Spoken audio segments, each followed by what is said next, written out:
Yo, what's up? This your boy Derek Branch here with Same Discussions on Strike 7 Sports. In today's video, I'm going to go ahead and just talk about what occurred today concerning the New Orleans Saints as Mickey Loomis had his, end of the season press conference interviews, exit out. I would say like his exit interviews to close out the season and prepare for what lies ahead in the off season. Free agency, managing the cap, and the NFL draft. And I'm just going to play a little bit of the snippets of what was said in that meeting today, because a lot of people were heated by a few remarks that were made by him that got Saints Twitter, Facebook groups, radio shows, podcasts, even the networks a little heated about what Numa said today. So I'm just going ahead and just play a little excerpts of that press conference today and share my thoughts on it. So here we go.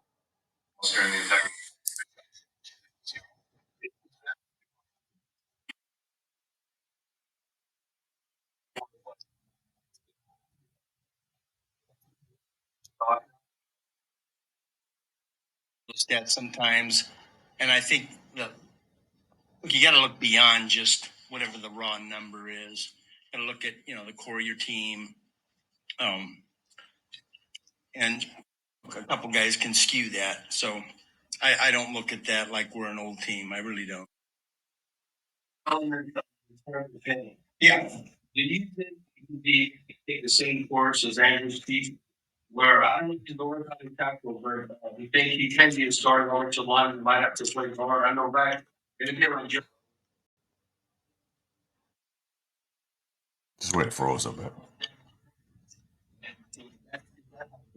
Yeah, look, I think with any offensive lineman, and there's some other positions where this is applicable too. You make an assessment and a vision of where you have them, and if that doesn't work out, you look at their strengths and weaknesses. And say maybe we can place them there. I think with Trevor, look, we didn't do him any favors. Um, he comes as a rookie, he gets hurt. He misses 10 games. We play him the back half of that season. Primarily in a jumbo role, and he did some good things, and then he gets hurt, and he has no off season, and then we throw him in there as the starter, week one.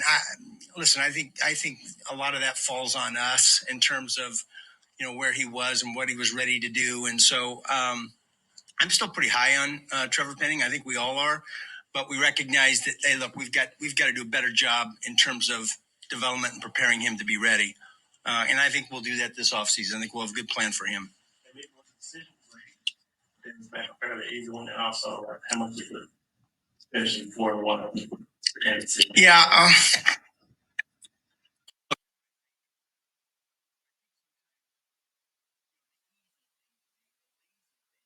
look at the results of the season and say, it's a coach's fault or it's the quarterback's fault.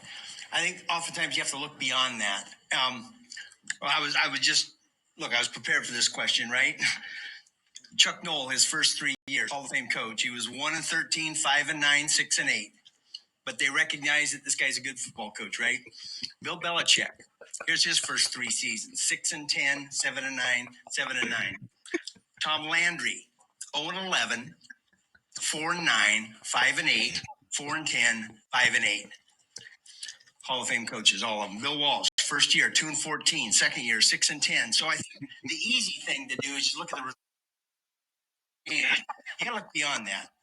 What are the reasons why we were 9-8 instead of 13-4? And look, it's collective. It's the players, it's the coaches, it's me, it's our personnel staff, our roster, it's variables sometimes that we don't have any control of.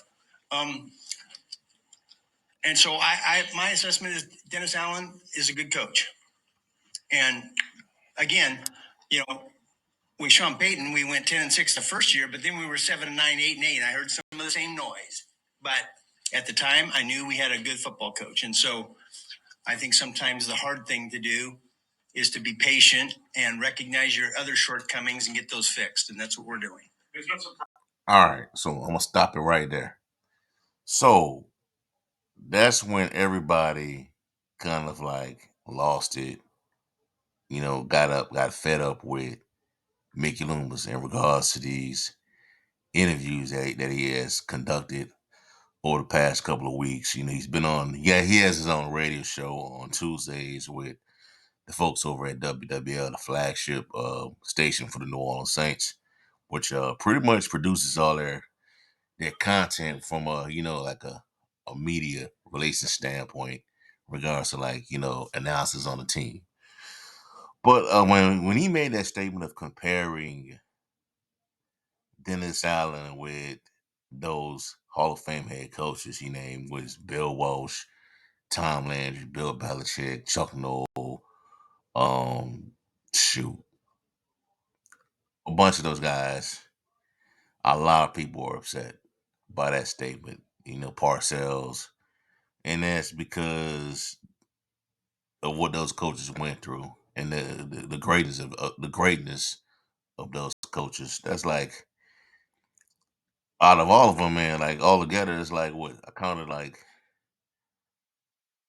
13, 15 Super Bowl titles between those people, those coaches that he mentioned. Now, where I'm going to push back on what a lot of people have said about that remark made by Loomis, I think people are taking it out of context of what he's saying. I think they really are taking it out of context. What he is saying that he's not saying he knows that you know he knows that Da ain't gonna probably win no 3 or 4 Super Bowls. He knows that. What he is saying that those owners, those teams were patient with those coaches in the earlier stages of their career with the team, the first 2 to 3 seasons, and look how it turned out for them. That doesn't mean he is saying that that's going to happen for Dennis Allen. That's not what he's saying.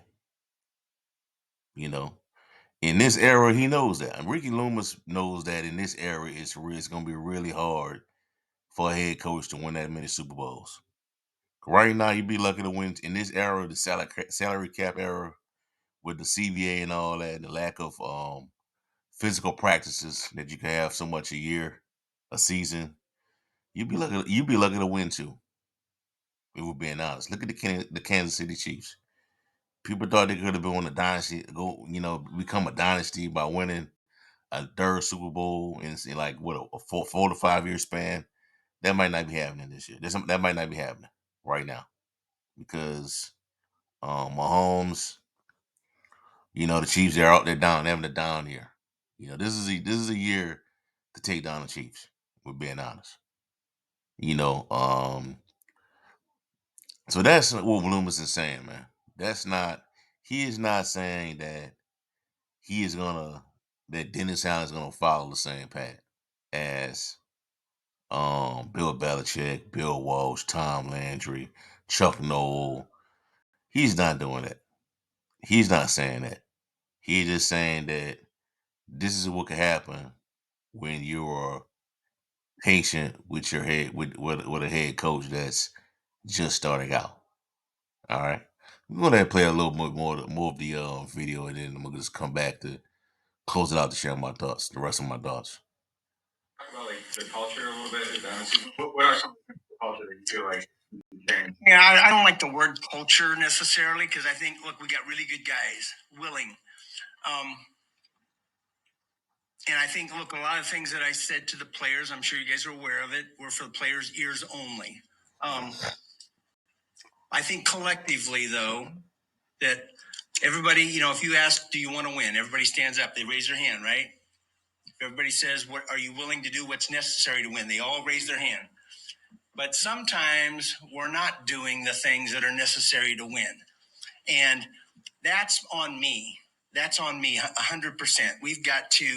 I've got to hold our guys to a standard um, to do the things necessary to win. And I think that I probably let that slip a little bit over the last few years. And so we're gonna get that recalibrated. And so that's my message to our entire building. It's not just to the players or just the coaches. It's to our entire building. Some of the stuff like extra homework to study and taking care of the body, like well, there's a lot of things, and I think I was pretty specific about what those things are, but that's really for their ears, not for your ears. Excuse me. Day to day, you know. Well, look, I'm accountable for that. We have a certain standard here, and look, some of it's out of our control. Um, COVID, league rules. There's things that are out of our control, but that doesn't mean that we can't have a standard that we set. And look, it starts with me. It does, and certainly our head coach and our coaching staff and all the people in the building are responsible for it. But it begins with me. Going back, talking back, you don't like the word culture, but as far as the camaraderie amongst teammates, when you look at the victory formation and what occurred there, I think there's been like Jamal Williams. Did he have an incentive like you score X amount of touchdowns? But that didn't come. The one time he scored touchdowns, get X amount of touchdowns. No, look, yeah, I think that this has been talked about way too much. Frankly, look, I get it. Players want to be one of their teammates, and probably didn't think it completely through. Um, there was no underlying message to that. It was all exactly what it appeared to be. They're trying to do a favor for a teammate, get him a touchdown, and I just wasn't appropriate in my view. But it's overblown. I think it's overblown. No, I just brought up the monetary reason. No, there's no incentive or any. There's no financial reward. If you scored one touchdown. Oh,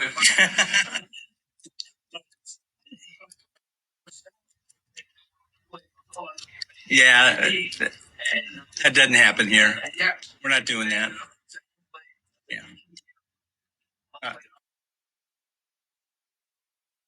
In the question, but that's not part of the equation.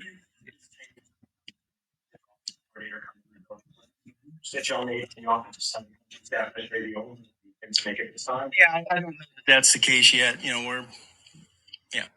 I'm gonna just cut it off right there, man, because y'all can y'all go to the Saints YouTube channel and listen to the rest of that interview. I'm just using that information for as a reference to the points I want to make to pretty much close out this video. So what I take away from this video, from that press conference interview, is that um Mickey Loomis, to me, what this is all about, why the Saints are continuing to do what they want to do, even though people have been leading this team for this organization to go through a rebuild, to tear it down, and all that, is because Loomis wants to prove, and I think along with the owner, Miss Gail Benson, that they can win a championship. They want to show that they can win a title or get to a title, get close to winning the title without Sean Payton in the building. That's what I'm taking from this. And what else I'm taking from this is that they don't have no plans of making next year a throwaway year. That's out of the picture. Even though Dennis Allen's job is clearly on the line.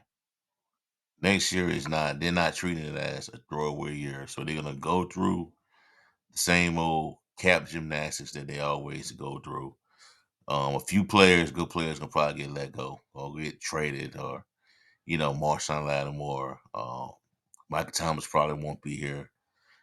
I mean, I would like to keep Alvin Kamara, but he may be gone as well. We don't know. I'm not for sure if they're gonna go through with that, but that's what this is about. They want to win a championship without Sean Payton and Drew Brees. This is what this is about. This is what it boils down to. So right now, I mean, Loomis is having his Tom Brady moment. You know what I'm saying? Now, when I say his Tom Brady moment, what I mean by that is that Brady went out and showed folks, showed Bill Belichick that I can win a championship without you. That I'm the system. Your system it doesn't mean nothing. The Patriot way is nothing. I am the Patriots way. So this is what Loomis wants to say, wants us to show. When I asked him about the culture and all that, that a lot of people usually talk about when it comes to the New Orleans Saints and all that, he said, "No, there ain't no culture. I don't like that word." All of a sudden, that culture is not a good word around the New Orleans Saints. Not a good word, a word to like you know mention when you talk about the New Orleans Saints. You know. So, but my thing is, if he had to go out and do all that as a general manager, talk to the team like that, and saying that the team got laxed and things like that lax and things kind of like things kind of got lax when they're in the building and a little too laid back, then why isn't Dennis Allen going out and say this stuff? This stuff comes from Dennis Allen. That should be coming from Dennis Allen's mouth. That's my issue with that. You know what I'm saying? But man, look, all I know is Dennis Allen. This is Dennis Allen's last year with the New Orleans Saints. If things don't get turned around, they gotta nail it. They got to nail it with this offensive coordinator job. They got to nail it. They also got to nail it on the offensive line as well because if Ryan Ram, I mean, he put out some good information on Ryan Ramczyk that may be positive. That may be a sign that things could be going in a positive direction. Because if that's the case, that'd be great. But you gotta gotta get Trevor Penning up to speed. You gotta add at least another offensive lineman to that group going forward because we already know Derek Carr is like a different quarterback. We feel as though he doesn't have adequate protection out there. That's just facts right there. You know what I'm saying? So they got to get that right, man. Um, as for Dennis Allen, man,